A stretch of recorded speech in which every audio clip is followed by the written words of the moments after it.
গ্রামের মানুষ বলে রাত 12টার পর পুরনো বটগাছের নিচে কেউ দাঁড়ালে তার সাথে একজন অদ্ভুত অতিথির দেখা হয়। কিন্তু সেই অতিথি মানুষ নয়, সে নাকি এমন এক বেতাল যে মানুষের জীবন বদলে দেয়।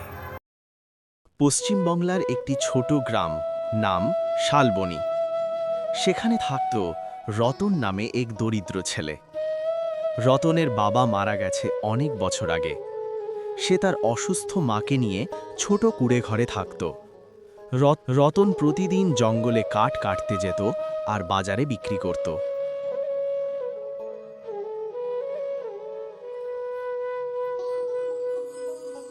একদিন রতনের মা তাকে বলে, বাবা, আজ এত রাতে যেস না, জঙ্গলটা ভালো না। মা, না গেলে খাবো কি? তুমি চিন্তা করো না। একদিন সন্ধ্যায় রতন জঙ্গলে কাঠ কাটতে গিয়ে সময় ভুলে যায়। হঠাৎ আকাশে কালো মেঘ জমে যায়, ঝড় শুরু হয়। রতন দৌড়ে আশ্রয় নিতে গিয়ে পৌঁছে যায় পুরনো এক বটগাছের নিচে। হায় ঈশ্বর, ওই বটগাছ মা বলতো সময় করে বাড়ি আসতে, কিন্তু আমি কাজ করতে করতে সময় ভুলে যাই। এখন তো মাঝরাত, প্রাণ নিয়ে বাড়ি ফিরে আর এখন ভুল করব না। গাছের ওপর থেকে কারো হাসির শব্দ শোনা যায়। এত রাতে কে এলে? রতন ভয় পেয়ে চারদিকে তাকায়।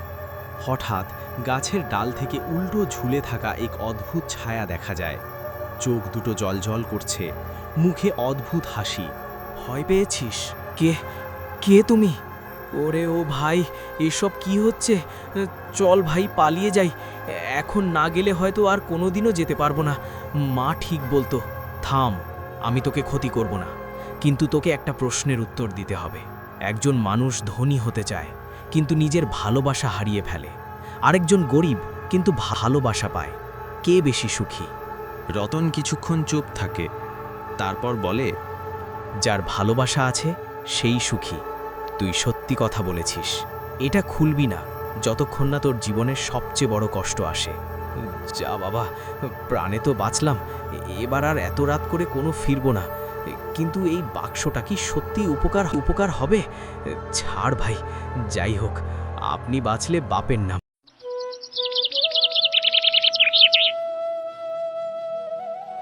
কি রে বাবা, কাল সারা রাত কোথায় ছিলিস?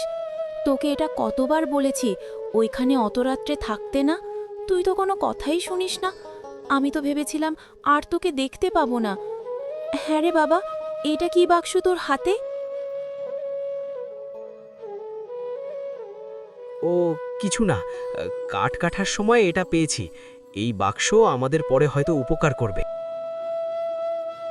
কি যে বলিস বাবা, ওই কাঠের বাক্স কি সাহায্য করতে পারে? আচ্ছা ঠিক আছে, ছাড়।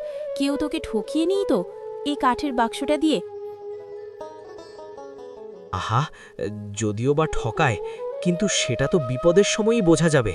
আচ্ছা বেশ, তাহলে এই বাক্সটাকে এখন আমি যত্ন করে তুলে রাখছি, ঠিক আছে বাবা? তালের কথাটা মাকে বলে ভয় না পাওয়ালেই নয়। এমনি মা খুব দুশ্চিন্তা করে। এরপরে নয় কাজই বন্ধ হয়ে যাবে। তারপরে যা হয়েছে তা নয় কেউ বিশ্বাস করবে না, কেউ মানতে চাইবে। আরে ছি ছি ছি, দেখ, তুই গত রাত্রে থেকে না খেয়ে আছিস। আমি তোকে খেতে দেব, তার জায়গায় বাক্স নিয়ে আলোচনা শুরু হয়ে গেল। দাঁড়া বাবা, বস, আমি তোর জন্য খাবার নিয়ে আসছি। হ্যাঁ মা, বড্ড খিদে পেয়েছে গো। তুমি খেতে দাও আগে, না হলে বোধহয় এখানেই অজ্ঞান হয়ে যাব খিদের জ্বালায়। আচ্ছা ঠিক আছে বেশ, হাত মুখটা তো ধুয়ে আয়। সে কোন রাত্রে বেরিয়েছিস? যা, আমি খেতে দিচ্ছি। আমি হাত মুখটা ধুয়ে আসছি, তুমি খাবার বাড়ো। এভাবেই চলতে লাগলো।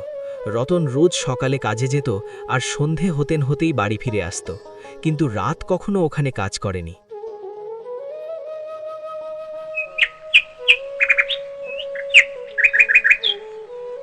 এ কি দেখছি? আমি তো ধন্য হয়ে গেলাম মহারাজ, এই গরিবের বাড়িতে এসেছেন। আসুন না, আসুন। দরজায় দাঁড়িয়ে কেন? ভেতরে আসুন। আগে জানা থাকলে আমিই তো নিতে চলে যেতাম ঘোড়ার রথে। আপনি আবার এটা কষ্ট করে এলেন। তা হঠাৎ মহারাজ এই দাসকে মনে পড়ল? এসেছে। ঘুরতে ঘুরতেই আমার রাজত্ব এত সুন্দর একটি গ্রাম, আমার রানীর খুব পছন্দ হয়েছে গ্রামটি। এমনিও ৫-৬ বছর ধরে আমি কোনো এখান থেকে পণ নিচ্ছি না। মহারাজ তো এটা জানে না। উনি পণ না নিলে কি হয়েছে? আমি প্রজার থেকে দ্বিগুণ পণ উসুল করে নিই। তাতে ওরা মরুক কি বাঁচুক, আমার দেখে লাভ নেই। তাই জন্যেই তো আমার সব এই সম্পত্তি এত বৃদ্ধি পাচ্ছে। কিন্তু একথা যদি মহারাজ জানতে পারে তাহলে তো রক্ষে থাকবে না। হ্যাঁ মহারাজ, এই গ্রাম তো খুবই সুন্দর, কিন্তু এখানকার মানুষ খুবই গরিব। তারা দুমুঠো দুটো খেতে পায় না, পণ কি করে দেবে? আপনার অনেক দয়া যে আপনি এতগুলো বছর পরও পণ না দিয়ে গরিব মানুষদেরকে প্রাণে বাঁচিয়ে রেখেছেন। আপনার মতন রাজা হয়তো এই পৃথিবীতে একান্ত আপনি। তুমি বড় মজার কথা বলো জমিদার। আমিও আমার প্রজার কষ্টে কষ্ট পাই।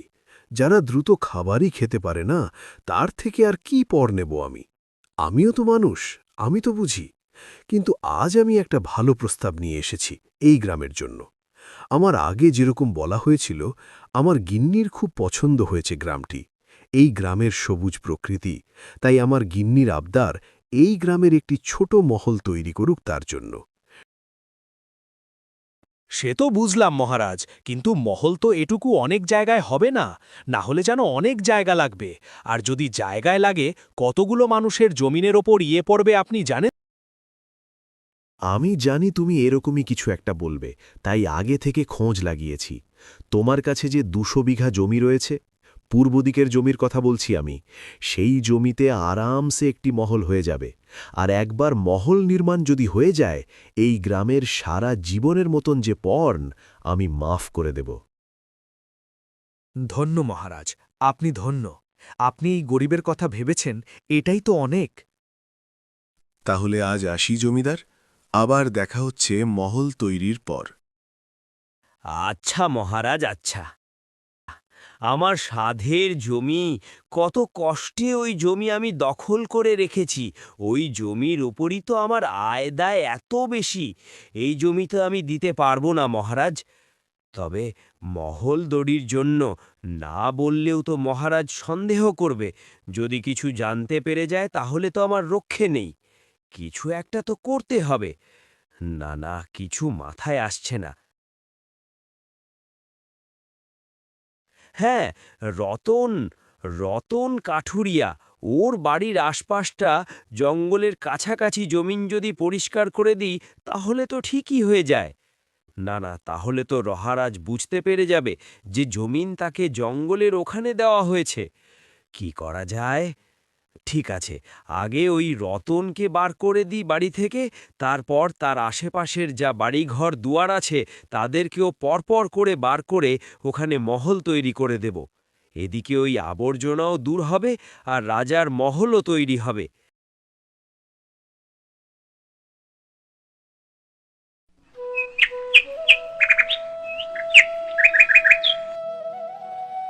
কিছুদিন পর জমিদার এসে রতনের ঘর দখল করতে চায়।